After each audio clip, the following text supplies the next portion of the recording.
Uso ngayon, kahit gaano ka pa kabait, hahanapan at hahanapan ka ng kamalian para magalit sila sa'yo.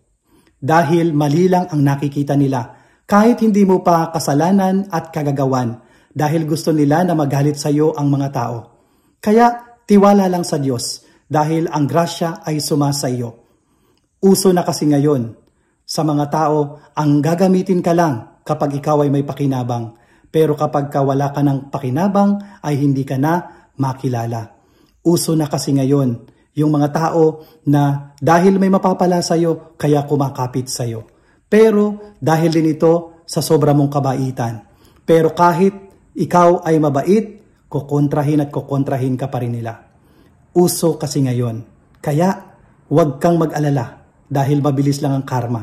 Magdasal ka dahil ang Diyos na nakakakita ng lahat ng pinaggagawa nila sa iyo, ang siya nang bahala sa kanila. Kaya huwag kang mag-alala, huwag mong isipin kung ano man yung nagawa mo sa kanila na kabutihan. Hayaan mong ang Diyos ang humusga sa kanilang ginagawa. Sasabay ka pa ba sa uso ngayon?